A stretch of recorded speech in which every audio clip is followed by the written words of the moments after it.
நண்பர்களுக்கு வணக்கம். இதுதாங்க நம்ம தேடி வந்த வரதராஜ பெருமாள் கோவில். எவ்வளோ பிரம்மாண்டமான கோவில், என்ன நிலைமையில் இருக்குன்னு பாருங்கள். உள்ளே போய் காட்டுறேன். இங்கே ஒரு மீன் சின்னம் தெரியுதா? பக்கத்துலேயே ஆமை ஒன்று வடிச்சிருக்காங்க பாருங்கள். ஆமை மாதிரியான ஒரு உருவத்தை வடிச்சிருக்காங்க பாருங்கள். உள்ளே போய் பார்க்கலாம். பிரம்மாண்டமாக இருக்குங்க.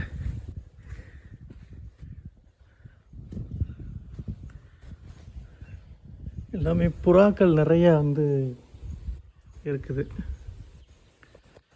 இந்த முதல் கோபுரத்தை ஒட்டி காம்பவுண்ட் சுவர் கட்டிருக்காங்க பாருங்கள். இது முதல் நிலை காம்பவுண்ட் சுவர். உள்ளே போனீங்க அப்படின்னா அங்கேயுமே ஒரு காம்பவுண்ட் சுவர் அந்த இரண்டாம் நிலை கோபுரத்தை ஒட்டி கட்டியிருக்காங்க. அதே மாதிரி உள்ளே இருக்கிற கோயிலை சுற்றி பிரகாரம் அது கட்டியிருக்காங்க. பார்க்குறதுக்கே பிரம்மாண்டமாக இருக்குங்க. எப்படி இவ்வளவு பிரம்மாண்டமான கோவில் சிதிலமடைஞ்ச நிலைமையில் இருக்குது அப்படின்றத நான் உள்ளே போய் காட்டுறேன் பாருங்கள். எந்த அளவுக்கு சிதிலமடைஞ்சிருக்கு அப்படின்றத நான் உள்ளே போய் காட்டுறேன் பாருங்கள். யாருமே இல்லைங்க, ஒத்த ஆள் கூட இல்லை. பயமாக தான் இருக்குது உள்ளே வர்றதுக்கு. கற்றளி கோவில் தான் பாருங்கள். மீன் சின்னம் இருக்குங்க. இது மேலே செங்கலை வச்சு கட்டியிருக்காங்க. கீழே கருங்கற்களை அடித்து கட்டியிருக்காங்க. அங்கே ஒருத்தரை வடிச்சிருக்காங்க பார்த்தீங்களா? அங்கே ஒருத்தர் கல் படுத்த மாதிரி இருக்குது. அதில் ஒருத்தர் நிற்கிற மாதிரியான கோலத்தில் வடிச்சிருக்காங்க. அதுக்கு கீழே ஒரு உருவம். உள்ளே போய் பார்க்கலாம் ஏதாவது தெரியுதான்ட்டு. பிரம்மாண்டங்க. இப்படி ஒரு சின்ன ஊரில், இந்த கிராமத்தில் எதற்காக இவ்வளோ பெரிய கோவில் கட்டினாங்க அப்படின்னு ஒரு விஷயம் இருக்குல்ல, அது என்னன்னு தெரியல.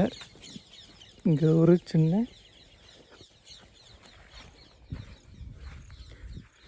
ஒரு கடவுள் இருக்கார். சின்னசாமி, சென்னை 94. இதை மெயின்டைன் பண்ணுறவங்களோட பேர் போல். என்ன சன்னதி இது? ஆஞ்சநேயர். இந்த ஆஞ்சநேயர் சன்னதி. உள்ளே போகலாமா? ஒரு மிகப்பெரிய கோவிலுங்க இது. ஆனால் எதனால் இதை கைவிடப்பட்டது அப்படின்னு தெரியல. இது அரசாங்கத்தோட கண்ட்ரோலில் தான் இந்த கோவில் இருக்குதுன்னு நான் படித்தேன். வாய்ப்பே இல்லைங்க. எவ்வளோ பெரிய கோயில் திரும்ப அது.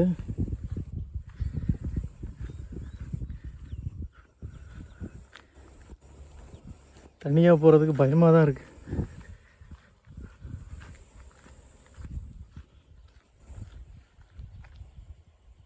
கோயிலை சுற்றியும் நிறைய தோப்புகள் இருக்குது. குறிப்பாக நீங்கள் இங்கே வரணும் அப்படின்னா எஸ்ஆர்எம்மோட அக்ரிகல்ச்சர் காலேஜ் ஒன்று இங்கே இருக்குது. அதை நீங்கள் லேண்ட்மார்க்காக வச்சு நீங்கள் வரலாம்.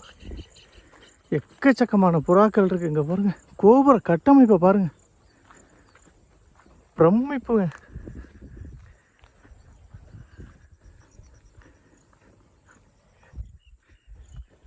கோவில் பார்க்குறதுக்கு பயமாக இருக்குது அப்படின்னா இந்த கோயிலில் தான் இருக்குன்னு நினைக்கிறேன்.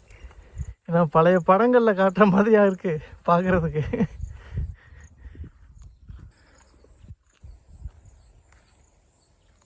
மேலே உள்ள சிலைகள் எல்லாமே இப்போவும் உயிரோட்டமாக இருக்குங்க.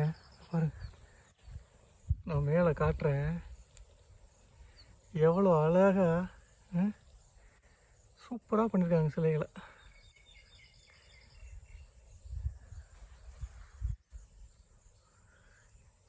நிறைய கோவில்களில் வௌவால்கள் இருக்கும். ஆனால் இந்த கோவிலில் நிறையா புறாக்கள் தான் இருக்குது. மரங்கள்லாம் வளர்ந்து எப்படி இருக்குது பார்த்தீங்களா? கோயிலை சுற்றியுமே பாருங்களேன் எவ்வளோ அடர்த்தியான புதர்கள் இருக்குன்னு பாருங்கள். உள்ளூர் மக்கள் அப்பப்போ வந்துட்டு போகிறாங்கன்னு நினைக்கிறேன். இப்போ அப்படியே கோயிலுக்குள்ளே போகலாம்.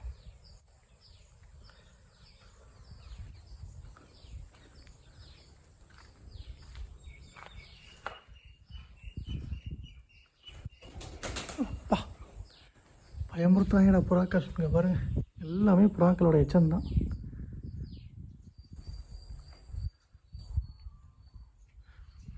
பாருங்க, மீன் சின்னம் பெரிய லெவலில் இருக்குது பாருங்கள். தெரியுதா? மீன் சின்னம் பெரிய லெவலில் இருக்குது.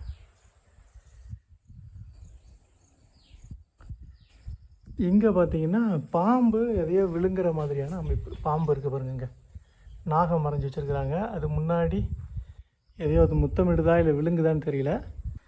இந்த இடத்துல ஏதோ ஆமை வரைஞ்சிருக்காங்க பாருங்கள். இது ஆமை. இங்கே இருக்குது பாருங்கள்.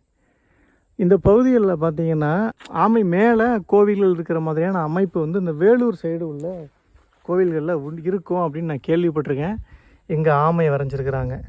இங்கேயும் இது ஒரு புத்தர் சாமி முறை மாதிரி இருக்குது. அவருக்கு கீழே ஒரு உருவம் இருக்குது. இதை கடந்து அப்படியே உள்ளே போகணும் அப்படின்னா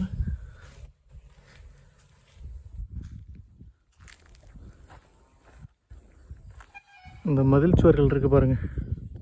இதை சுற்றி பின்னாடி வரைக்கும் வரலாம். மதில் சுவர்கள் இதில் ஒரு பெரிய குளம் ஒன்று இருக்கும். பின்னாடி வரைக்கும் வரலாம். இங்கே ஒரு உருவ அமைப்பு இருக்குது. கோவிந்தா ராமா எழுதியிருக்கிறாங்க.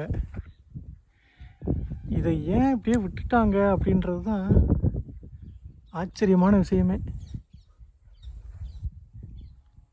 இந்த மரங்களையாவது வெட்டிட்டு பராமரிக்கலாம். ஏன் இப்படி விட்டாங்கன்னு தெரியல. இங்கே ஒரு பலிபீடம் இருக்குது. இதில் கொடிக்கம்பம் இருந்திருக்குமான்னு தெரியல. பலிபீடம் இருக்குது.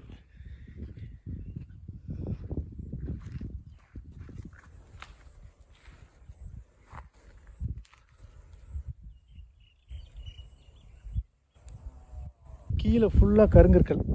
கீழே ஃபுல்லாகவே கருங்கற்கள் வந்து அந்த காலத்துலேயே போட்டிருக்கிறாங்க.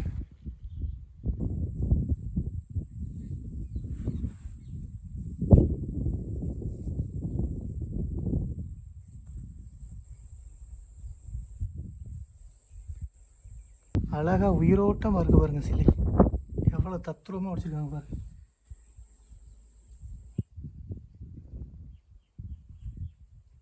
இங்கே இருக்கிற தூண்கள் எல்லாமே பார்க்குறதுக்கு ரெட்டை தூண்கள் மாதிரி இருக்குல்ல, ஆனால் எல்லாமே ஒரு தூண்கள் தான். பசங்க பேர் எழுதியிருக்கானுங்க. இது எல்லாமே ஒரே தூண்கள் தான். எப்படி இங்கே வந்து இந்த கோவிலை கட்டினாங்க அப்படின்றது தான் நம்ம வந்து ஆராய்ச்சி பார்க்க வேண்டிய ஒரு விஷயம். கோயில் பிரகாரத்தில் ஸ்ரீ விஜய புஷ்கரணியும் வெளிப்புற கமல தீர்த்தம் என உண்டு. தைல புஷ்பம் செந்தாமரை துளசி கட்டியவர் பாபுராயர். இதை கட்டினவர் கிபி 16ஆம் நூற்றாண்டு கோயிலுங்க இது. பிற கோயில்களில் ஸ்ரீ விஜயாம்பிகை, ஸ்ரீ விஜய சன்னதி, காசிலிங்கம் உண்டு. விநாயகர் சன்னதி. இந்த ஃபோட்டோ இருக்கிறதுனால இது மறைக்குதுங்க. இதில் ஏதோ எழுதியிருக்கிறாங்க, இது மறைக்குது. இது என்னன்னு தெரியல. எப்படி இருக்குது பாருங்கள். மரங்கள் வளர்ந்து எல்லாமே சிதிலம் அடைஞ்சிருக்கு.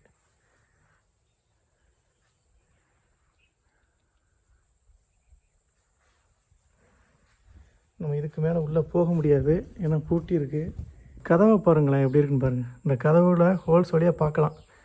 இது பார்க்குறதுக்காக ஏற்பாடு பண்ணி வச்சுருக்காங்களா இல்லை வந்து என்னென்னு தெரியல. அப்படியே உள்ள அந்த கதவுல உள்ள ஹோல்ஸ் வழியாக நான் உங்களுக்கு காட்டுறேன். உள்ள தெரியுதா எப்படி இருக்குது பாருங்கள் கோயில் உள்ள.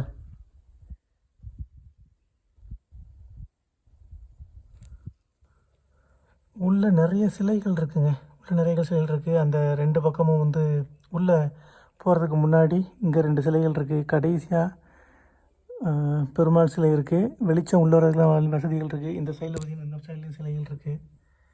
இந்த சைட்லேயும் சிலைகள் இருக்குது. நிறைய சிலைகள் இருக்குது. நம்ம வந்த நேரம் தப்பான நேரம், அதனால் பார்க்க முடியல.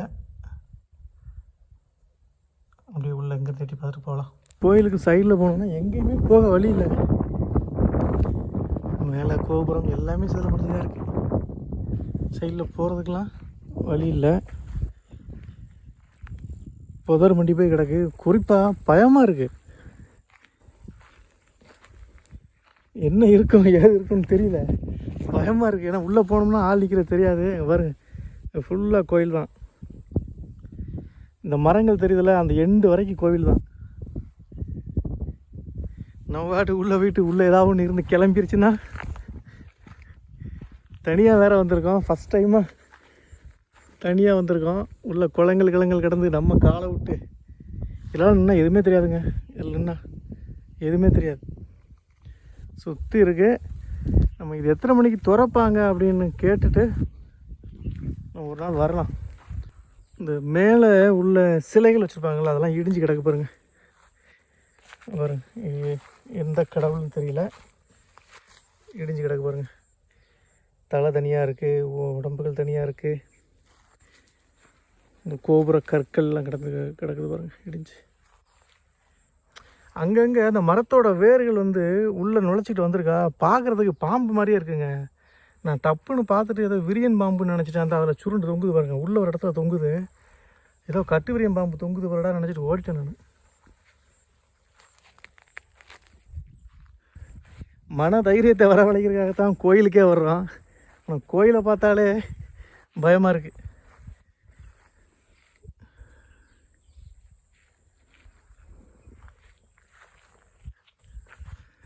இந்த மீன் சின்னத்தை வச்சு தான் நான் பாண்டியர் காலத்து கோவில்னு சொன்னேன்.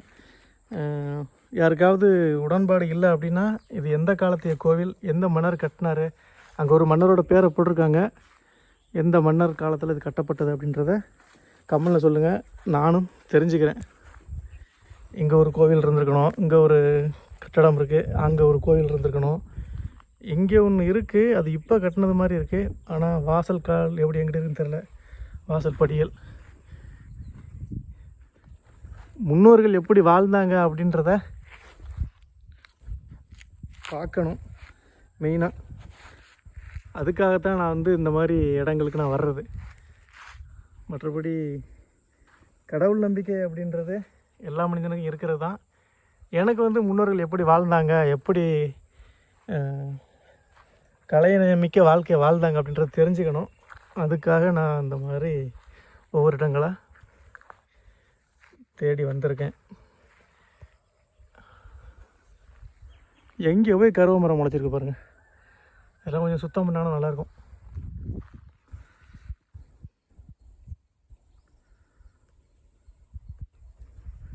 இது வந்து குளம், கோயிலுக்கு சொந்தமான குளம். அதில் அந்த கல்வெட்டில் இருக்குது, கல்வெட்டுன்னு இல்லை, அங்கே எழுதியிருக்கிறாங்க, அதில் இருக்குது ஒரு குளம் இருக்குது உள்ள அப்படின்ட்டு. இந்த இருக்கு பாருங்கள், இது அந்த குளம், கோயிலுக்கு சொந்தமான குளம். மேலே ஒரு கோபுரம் தெரியுதா, இது வந்து அந்த பெருமாள் நதி உள்ளே இருக்குல்ல, அதுக்கு உண்டான கோபுரம். இது அழகாக சுற்றி பார்த்துக்கிட்டே இருக்கலாம். இதுகளையாவது கொஞ்சம் சுத்தம் பண்ணி வச்சுருந்தாங்கன்னா பின்னாடி வரைக்கும் போய் சுற்றி பார்த்துட்டு வரலாம், கோயில் எப்படி இருக்குது அப்படின்ட்டு.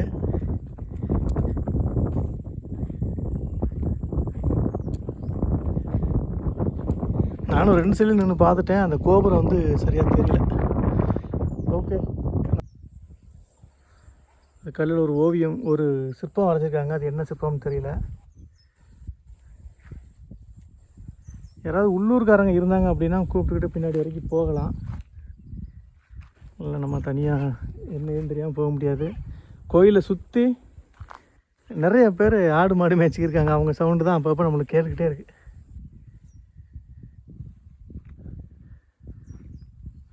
கூடிய சீக்கிரத்தை இதெல்லாம் கொஞ்சம் சுத்தம் பண்ணி வச்சாங்க. நிறைய பேர் வந்து பார்த்துட்டு போகிறதுக்கு நிறைய வாய்ப்புகள் இருக்குது. சரி, அப்படியே நம்ம வெளில போகலாம். இதுக்கு மேலே உள்ளே போகவும் முடியாது, நம்ம நிறைய விஷயங்களை உள்ளே பார்க்கவும் முடியாது, ஒன்றும் தெரியல. உள்ளே போனால் தான் அந்த தூண்கள் ஏதாவது இருக்கா, உள்ளே வேறு என்னென்ன சிலைகள் இருக்குது, என்னென்ன சாமிகள் இருக்குன்றதை பார்க்க முடியும்.